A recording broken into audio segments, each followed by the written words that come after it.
Assalamualaikum warahmatullahi wabarakatuh. Selamat datang di ruang belajar IPA berpikir kritis. Nah, pada video pembelajaran kali ini saya akan menyajikan tentang sistem reproduksi pada manusia bagian yang kedua. Khususnya nanti materinya yang akan dibahas adalah tentang spermatogenesis dan oogenesis. Silahkan mengikuti dengan seksama slide-slide pada video yang akan saya sajikan berikut ini. Yang pertama, masalah tujuan pembelajaran yang harus kalian pahami sebelum mengikuti proses pembelajaran adalah sebagai berikut. 1. Dapat menjelaskan pengertian spermatogenesis dan oogenesis. Yang kedua, yaitu menjelaskan tahapan proses pembelahan sel secara mitosis dan meiosis sebagai dasar pemahaman proses spermatogenesis dan oogenesis. Dan yang ketiga adalah menjelaskan tahap proses spermatogenesis dan oogenesis. Baiklah, untuk mencapai tujuan pembelajaran tersebut, marilah kita bersama-sama menyimak video pada slide-slide berikut ini. Yang pertama, untuk masalah pengertian spermatogenesis, yaitu proses pembentukan sperma yang terjadi di dalam testis. Untuk tambahan penjelasan bahwa pembentukan sel sperma itu terjadi di dalam tubulus seminiferus yang terdapat di dalam testis tersebut. Nah, perhatikan gambar berikut ini. Ini adalah gambar testis. Di dalamnya terdapat banyak sekali tubulus-tubulus yang disebut sebagai tubulus seminiferus. Kemudian di dalam tubulus seminiferus tersebut terdapat sel induk sperma yang disebut sebagai spermatogonium. Nah, spermatogonium inilah nantinya yang akan mengalami proses pembelahan secara mitosis dan meiosis sehingga menghasilkan sperma yang nantinya akan kita bahas mengenai spermatogenesis tersebut pada slide berikutnya.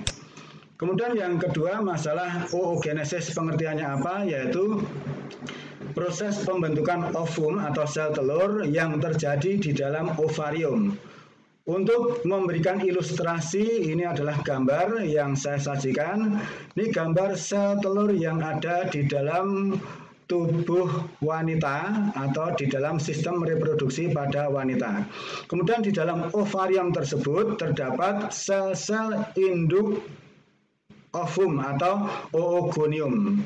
Nah, oogonium ini nantinya akan membelah secara mitosis dan meiosis, mengalami proses oogenesis, akan menghasilkan sel telur. Adapun untuk proses oogenesisnya akan kita jelaskan pada slide berikutnya nanti.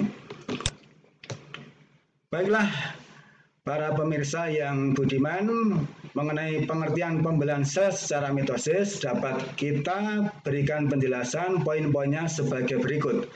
Poin yang pertama, bahwa pembelahan sel secara mitosis itu terjadi pada sel-sel somatis atau sel-sel tubuh. Sehingga kalau ada bagian tubuh kalian yang mengalami selnya rusak, maka akan diganti dengan sel-sel baru.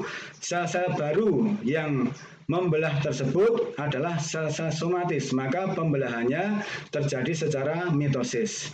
Kemudian poin yang kedua, di dalam satu tahap pembelahan pada proses pembelahan sel secara mitosis ada beberapa fase, yaitu ada interfase, profase, metafase, anafase, dan telofase.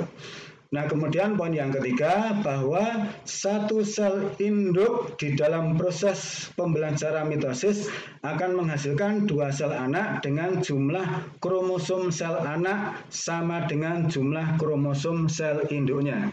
Saya sebutkan contohnya tadi tentang apabila bagian tubuh kalian ada yang terluka atau tersayat, maka sel-selnya mengalami kerusakan pada bagian luka tersebut. Dengan demikian perlu perbaikan sel-sel yang sudah rusak, yaitu dengan cara sel-selnya akan membelah menjadi sel-sel baru untuk menutup luka tersebut. Maka pembelahan sel ini secara mitosis. Dengan demikian sel yang dihasilkan selalu memiliki kromosom yang jumlahnya sama dengan sel induknya. Maka karena di dalam kromosom terdapat banyak materi genetik yang menentukan sifat makhluk hidup, kalau jumlah kromosomnya tetap, maka tidak merubah sifat yang terjadi di dalam tubuh yang luka tersebut. Itulah logikanya mengapa pembelahan sel pada sel tubuh secara mitosis. Berikutnya slide kita pahami tentang bagaimana fase-fase di dalam proses pembelahan sel secara mitosis. Nah, di dalam gambar ini tidak ada gambar interfasenya. Nah, saya jelaskan saja sebenarnya di dalam proses pembelahan sel secara mitosis itu diawali dengan interfase terlebih dahulu. Nah, interfase ini adalah merupakan fase persiapan bahwa sel itu akan mengalami pembelahan. Nah, kemudian perubahan-perubahan yang terjadi pada saat sel itu melakukan pembelahan adalah pada bagian inti sel. Pada bagian inti sel pada saat interfase, selnya akan mengeruh, inti selnya akan mengeruh. Kemudian pada saat profase, di dalam inti sel akan terbentuk benang-benang kromatin yang kemudian nanti akan menebal dan memendek. Nah, benang-benang kromatin yang menebal dan memendek ini juga bisa disebut sebagai kromosom. Kromosom memendek akan membentuk duplikatnya. Kemudian pada metafase, kromosom asli dengan duplikatnya yang masih berikatan itu berjejer ke tengah pembelahan. Kemudian anafase, kromosom asli yang berikatan dengan duplikatnya akan saling lepas menuju ke arah yang berlawanan, ke arah kutub yang berlawanan seperti ini, sehingga berpisah antara kromosom asli dengan kromosom duplikatnya. Kemudian yang terakhir, telofase, akan diawali dengan pembelahan plasma dan diikuti pembelahan inti sel. Jadi inti sel akan membelah menjadi dua, dengan demikian hasil akhirnya menjadi dua sel dengan jumlah kromosom di setiap sel sama dengan jumlah kromosom pada sel induknya. Ini adalah ilustrasi gambaran kromosomnya. Coba perhatikan, untuk kromosom pada sel induk seperti ini, kemudian kromosom pada sel anak seperti ini.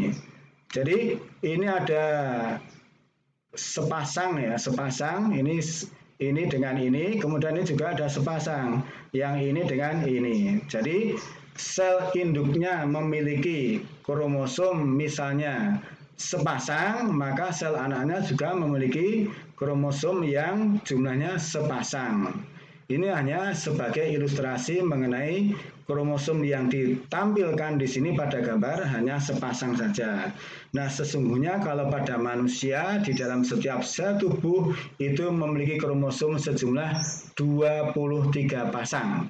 Sehingga apabila sel tubuh kalian mengalami pembelahan secara mitosis, maka hasilnya setiap sel anak memiliki kromosom yang jumlahnya sama dengan jumlah kromosom sel induknya, yaitu 23 pasang. Baiklah, akan kita lanjutkan tentang pembelahan sel secara meiosis. Nah, pembelahan sel secara meiosis mengenai pengertiannya juga akan saya berikan penjelasannya poin demi poin agar mudah memahaminya. Nah, poin pertama bahwa pembelahan sel secara meiosis itu terjadi pada saat pembentukan sel gamet atau sel kelamin. Kemudian di dalam pembelahan sel secara meiosis itu terjadi dua kali tahap pembelahan, sehingga ada istilah pembelahan meiosis 1 dan pembelahan meiosis 2. Nah, pada tahap pembelahan meiosis 1, fase-fasenya ya berupa profase 1, metafase 1, anafase 1, dan telofase 1.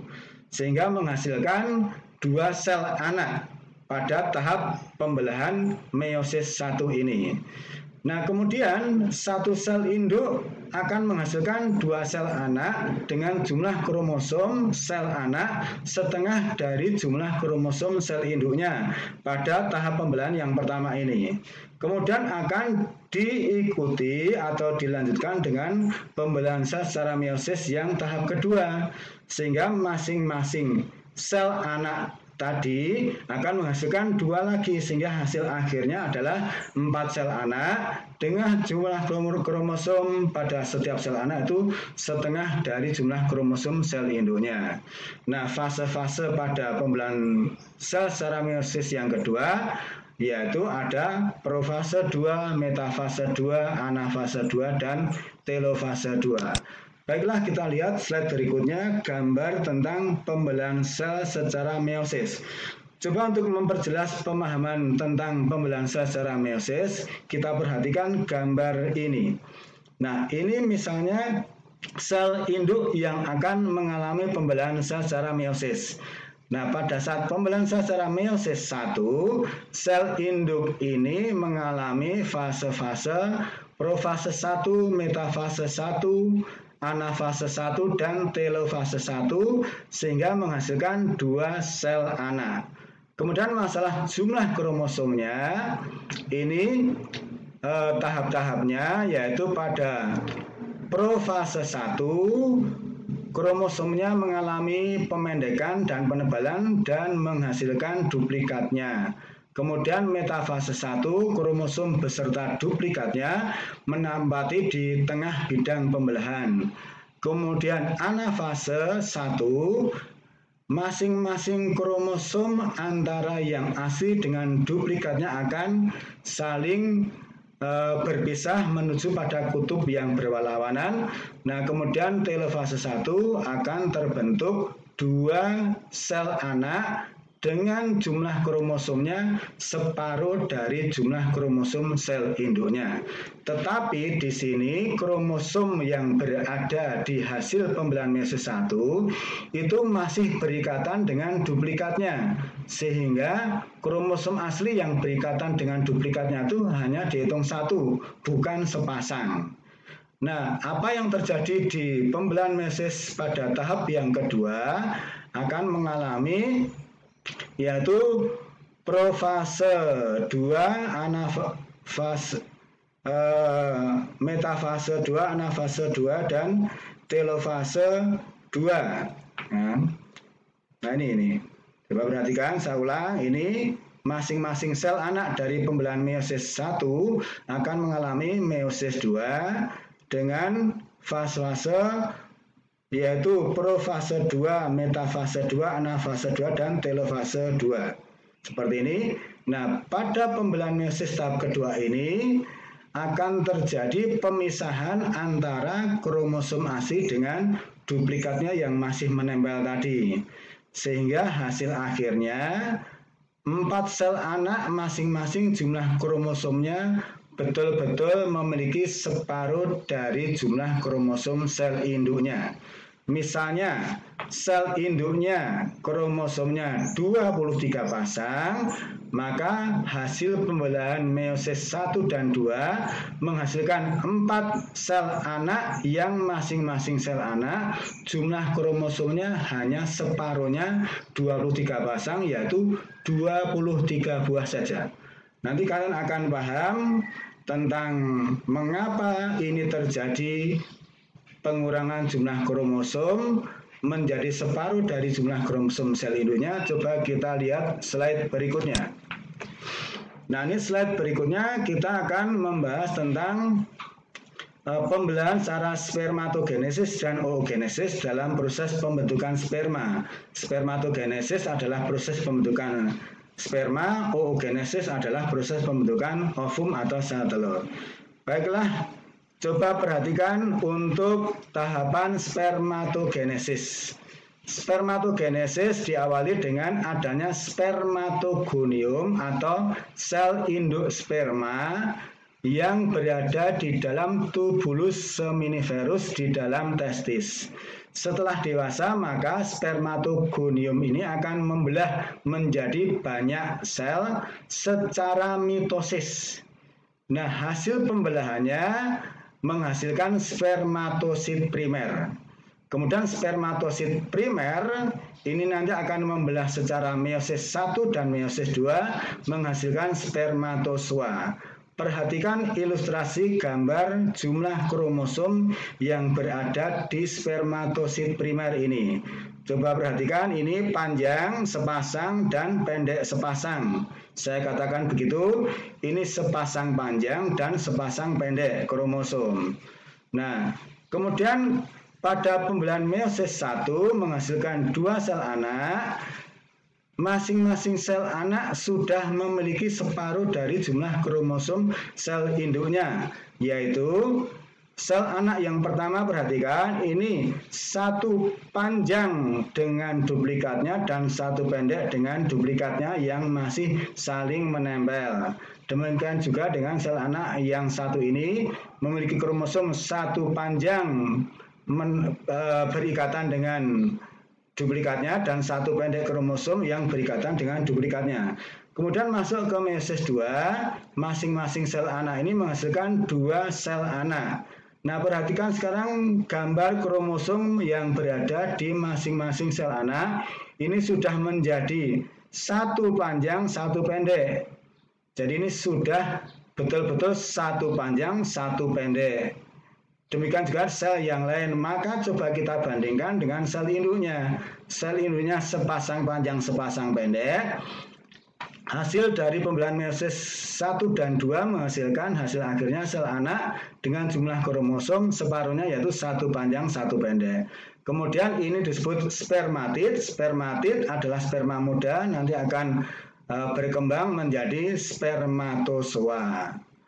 Mudah-mudahan kalian paham. Kalaupun nanti belum paham, silahkan membaca buku lagi, terutama buku paket dari buku IPA kelas 9 yang kurikulum 2013 atau sumber-sumber yang lain. Mudah-mudahan akan menjadi lebih paham. Coba perhatikan untuk oogenesis, hampir sama penjelasannya dengan spermatogenesis. Oogenesis diawali dengan adanya oogonium di dalam ovarium. Kemudian oogonium ini akan membelah secara mitosis menjadi banyak sel. Hasilnya disebut sebagai oosit primer. Kemudian oosit primer akan mengalami pembelahan secara meiosis 1 menghasilkan 2 sel anak yang masing-masing disebut oosit sekunder dan sel badan kutub primer.